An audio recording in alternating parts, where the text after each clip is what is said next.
For today's video, gagawa tayo ng dining set or table with a chair. Tiles yung top niya. At ito na nga, nagpapaputol tayo ng mga bakal dito. Ang gamit natin dito is 1x1, 1x2, at saka 3/4 by 3/4. Yan. Ito na yung mga nakat nating mga tubular para sa ating gagawing mga dining set. Yan.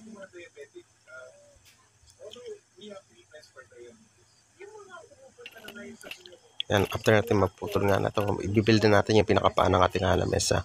Ang paan ng lamesa nga rito ay diretso siya or dire-diretso yung pagkaputol niya. At saka binibend ko lang siya ng pagkayari ko siya putol, bibend ko para mas mabilis, mas matibay yung ating pagkakagawa rito. Yan, kukunin lang natin yung pinaka-square niya. Yan, kung mapapansin nyo, may metro natin siya para sure tayo na square yung ating pagkakagawa. Dahil ito yung pinakapaan niya.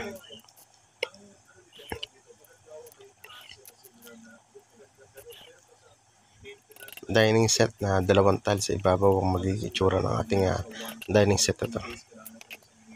Make sure lang na eskulado yung ating paa para hindi tayo magka-problema pagka nag-build tayo ng ating tiles o nagpatong na tayo. Ayan, ginawa ko nga lang dito, yan, pinatong ko siya, tsaka ko siya winelding para same yung kanyang pagka-eskwala or same yung kanyang left and right na leg or paa. Yan, after ko mabuo yun, nilagyan ko ng brace. Kung papansin nyo, may paha lang siya. Pinaka-brace niya lang yun. Tapos talagyan na natin yung pinaka-patungan ng tiles niya o itong paha lang isa na yan. Gamit ko dun is dalawang 1x1.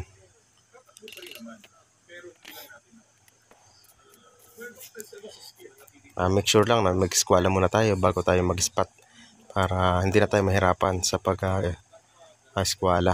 Ayan. Papansin nyo, isang pahigang malaking eskwala at saka yung isang triangle na yan, yun yung ginamit ko pang eskwala dyan para hindi na ako mahirapan sa pagkuha ng pagka-square niyan.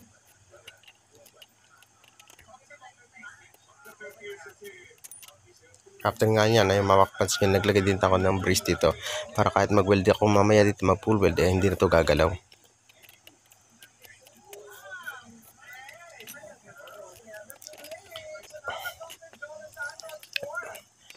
Ayan, tinanggalan ko nga lang ng dumi yung pinaka-table top natin o yung lamesa pinagkapatungan natin. Susukat ko na kasi rito yung pinaka-tiles niya. Ayan.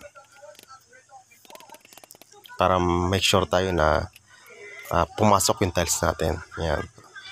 Kaya rin ko nga siya makuha. Mag-spot na ako dito ulit ng brace niya. Para hindi nagagalaw to pagka nag-full weld ako mamaya ng ating mga inispatan kanina.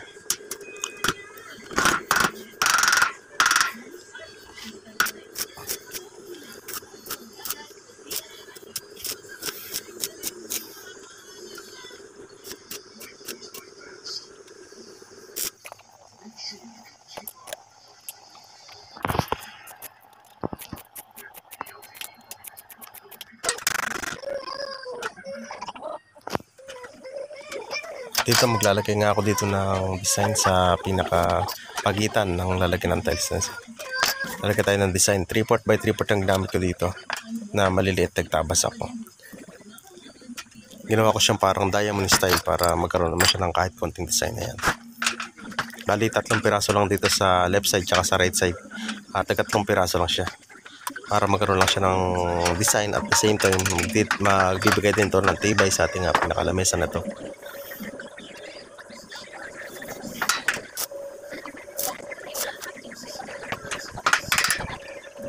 Ispatan ko lang siya, hindi ko na nilalagyan lahat ng paikot yan. Ispatan ko lang siya sa pinakatagong parte para hindi na makita yung pinag-weldingan natin at the same time maganda siyang tingnan. Ito na yung tiles niya na gagamitin natin. Actually, ito yung lapad, ito lang yung taba ng tiles. Ito yung piraso na yan. Kumuha lang ako ng kasing laki o kasing taba ng tiles na gagamitin natin dito para mayroon lang ako sukatan na yan. Kung mapansin nyo yung eskwala, nilagay ko din yung tiles, nilagay ko pa eskwala para mayroon pa siyang kahit half cm o half millimeter lang para medyo lubog ng konti yung tiles. Mas mainam kasi na medyo lubog kahit konting-konti lang yung tiles kesa yung nakaangat ng konting yung tiles para mas maganda siyang tignan. Kaya inilagay ko pa yung pinaka-eskwala niya. Yung nipis eskwala yung ginamit ko. At ito na nga yung ating patungan. Nalagyan din natin dito ng pahalang.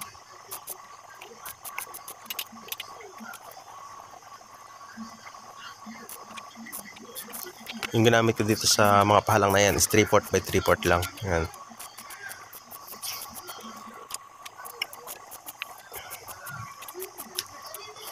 Yan, bali ganyan lang yung ginawa kong pinakapatungan niya. Hindi ko na siya nilagyan ng napakarami pang mga patungan. Ganun lang, okay na yan. At ito na yung pinaka-dalawang upuan niya sa gilid. Yan. Ito yung pinakapaa niya, yung binibuild natin na yan. Para sa lamesa kanina ginawa natin sa paa niya, same lang din ang pinaka-proseso dito sa ating paa ng bangko. Ayan.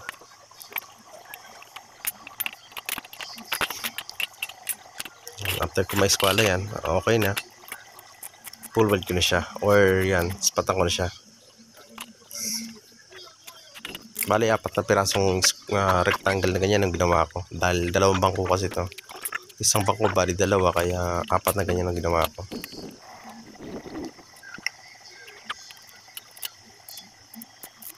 Ang ginawa ko ditong pahalang is 1/2 na rin. Yung sa lamesa kasi is 1/1. Dalawang 1/1 lang ginamit ko doon. Tapos dito naman is 1/2.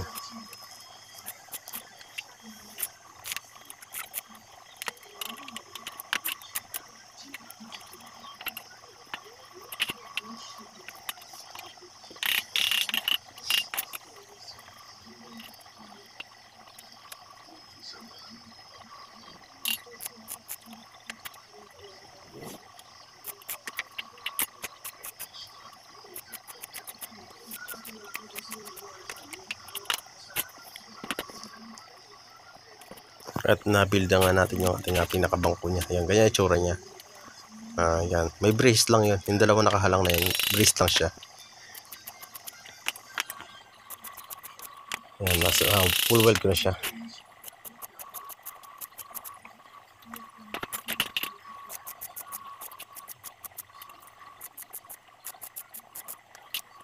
Para mas maging matibay yung ating bangko. At ito ginamit ko nga pa rin itong pinakalalagay ko sa kanya is 1/2 na pinolik board o crocodile na pinolik. Ayan. Medya lang siya. Namasilihan ko na siya, kaya ngayon na-primer ko na siya. Primer gray. Tapos after ko ng mga primer gray to, white naman. Ginamit ko siya ng acrylic white. Nalihaspehan ko kasi yun.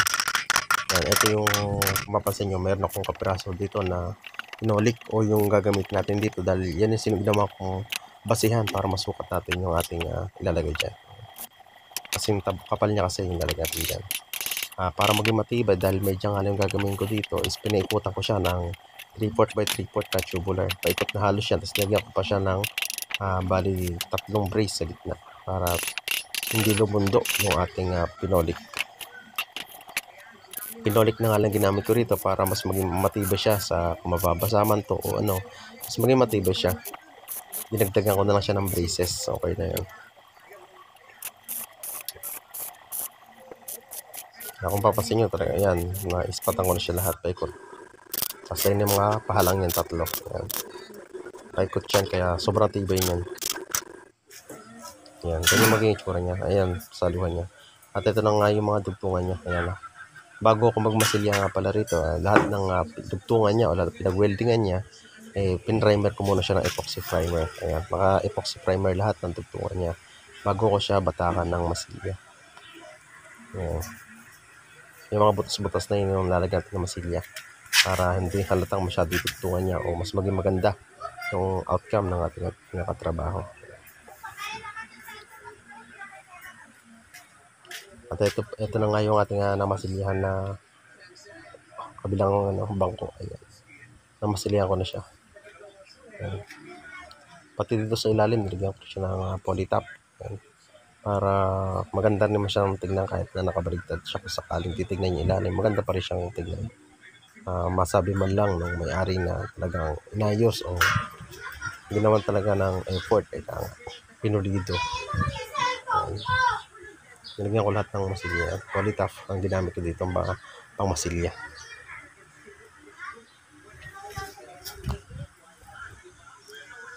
Yan, pati itong mga design niya, yan, kung mapapansin nyo, may Polytop din yan para hindi pumasok yung tubig dyan o kung ano man.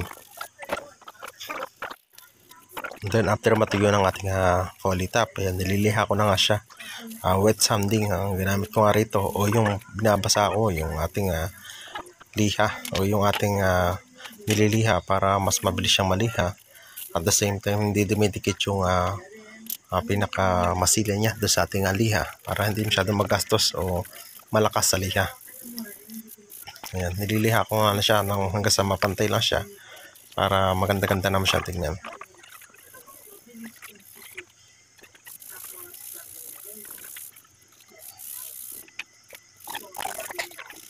Ayan, ito kung papasin nyo, gumamit din ako dito ng flap piece para grinderin yung mga talsik pa ng welding dyan. Then the same time dito nga pala sa yung pinaka nililiha ko na yan para mas kumapit pang lalo yung ating pinaka primer. Yan, primer ako muna ulit kasi ito bago ko siya pinturahan. Yan, gagrinderin ko lahat ng mga possible dito kasi sa mga part na to. Doon kasi yung pinaka part na inupuan to at saka lamesa to, kaya doon mismo yung gasgasin, kaya yung grinder ko yan. Ayan, after ko magtimpla, ito yung pinaka acrylic white niya, ito yung magiging ponto niya para sa ating varnish. Ayan, varnish, ayan yung acrylic white, yung pinaka ponto natin sa ating Haspi. Ayan, tapos ito na yung primer naman natin para sa ating lamesa at saka sa bangko. Ayan, kaya matrabaho to dahil dalawang klase pa yung ating ginawa dito ng preparation, isang pintura at isang varnish. Ayan.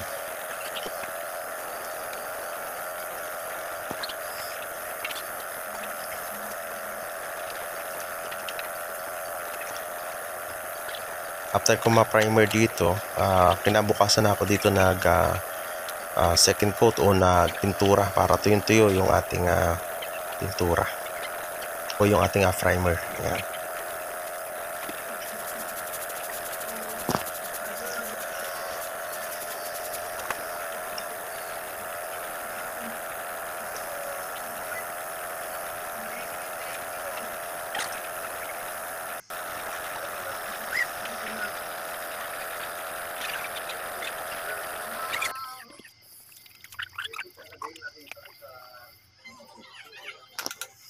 Dito nagtimpla na nga ako dito ng ating, ito yung acrylic, ito yung epoxy black. Ayan. At saka yung ating pantimpla para sa ating Haspi. Ayan.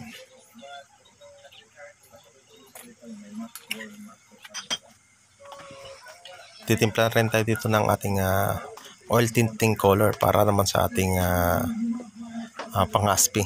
Ang gagamitin ko dito ay sa Venetian red at saka lamb black. Paghaluin ko lang siya para maging parang chocolate brown siya. Ganun magiging itsura niya. Yan, kumulang ko dito ng ayan, kung papasin yung unang timpla ko, yan yung pinaka Venetian red. Ayan. Tapos after niya, lalagyan ko na siya ng black. Kaya magiging itsura niya is parang ganyan siya. Para siyang chocolate brown na itsura niya. Ayan. Konti lang tinimpla ko nun kasi konti lang, 2 piraso lang naman yung aking haspihan, kaya konting-konti lang para hindi naman masayang yung ating gagawin na pang haspi.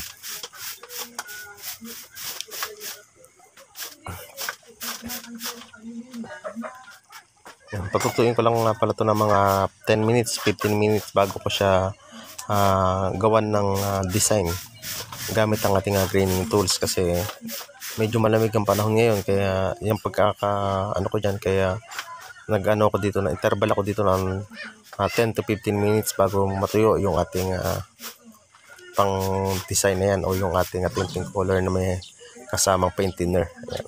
Ganun ko nga na siya lalagyan ng Haspi.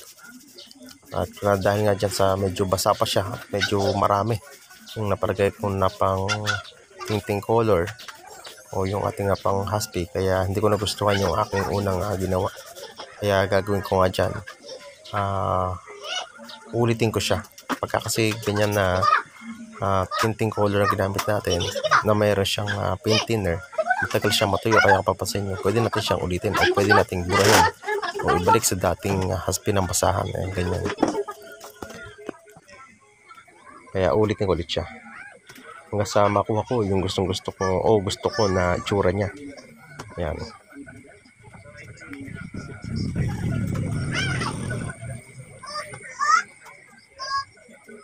Ayan. Pagka nakuha ko na yung gusto kong itsura niya, ayan, pwede na sa akin.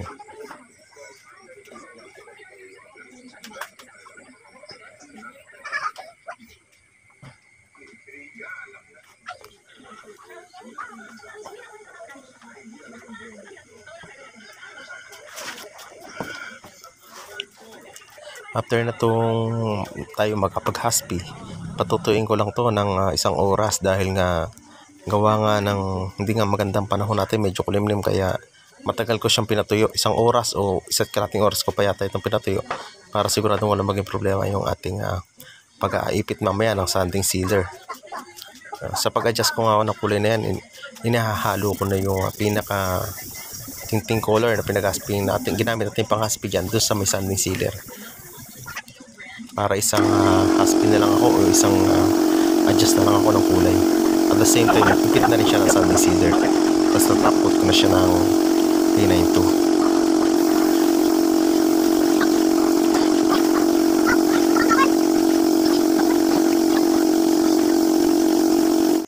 At ito na nga yung ating hinaspihan. Ayan, papansin nyo. Ayan, kasama na sa sanding sealer yung ating inimpla kanina na pang-haspi. Ayan, sinama ko na dyan sa ating sanding sealer para the same time ipit na siya ng sanding sealer, at the same time ay ano na siya, na-adjust na rin yung kulay ng ating hinaspi. Ito na nga yung ating pinaka-top coat niya. Gagamit ako dito ng K92 top coat.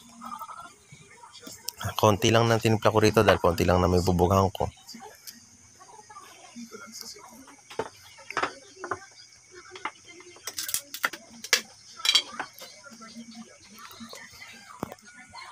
Ito na yung pinaka-hardener ng ating top coat. Yan.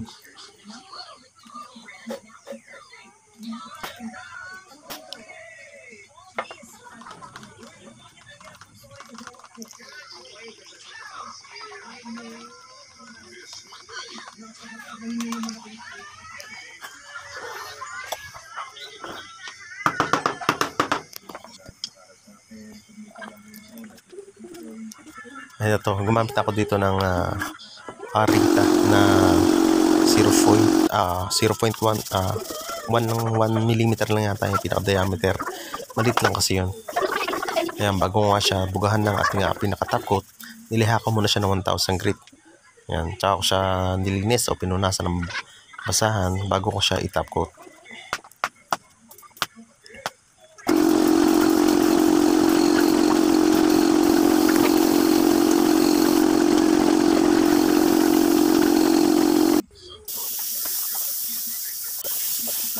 Bali 3 patong yung ginawa ko dito, hanggang 4 na patong na hindi naman ganun kapulpot, maninipis lang.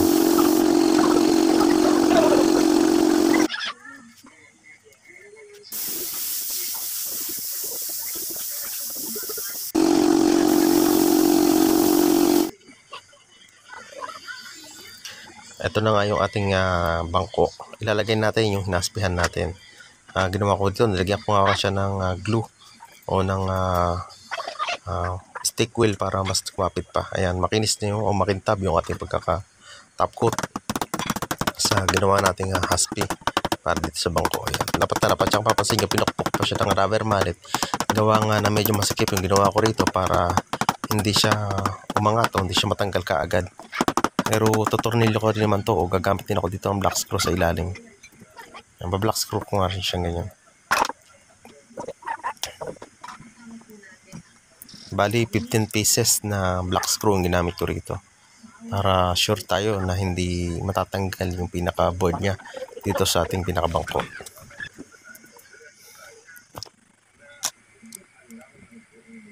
Gumamit din ako dito ng sealant, ayan, acetic sealant, ayan, para sa ating namang lamesa.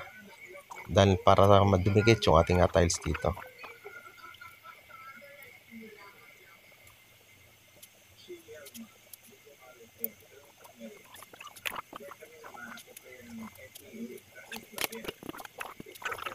May haspin na tiles yung ginamit ko rito dahil ito yung gusto ng may-ari.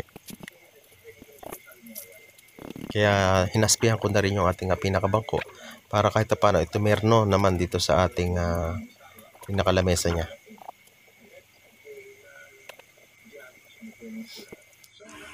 Yan. At ito na nga yung ating ginawa na dining table na 6-seater. Yan. Although 4-seater lang to, pero pwede ka pa magdagdag sa dalawang side kung nanaisin nyo. Yan, pwede pa yan. Yan. Ganyan siya pagka isang side niya, ganyan itsura niya. Tapos pagka yaring na kayong gamitin yan, pwede nyo siyang ipasok doon sa loob para iwas sa space. Hindi siya kakain ng malaking space. Yan ang naging motive ng ating ginawa na dining table na yan. Ganyan magiging tsura niya pagka gusto nyo siyang itago yung bangko. Nasa ilalim na siya. Yan. Ayan. Maganda siyang tignan. At the same time, yung space nyo is mamamaximize nyo pa siya. Yan. Ganun lang guys. Thanks for watching.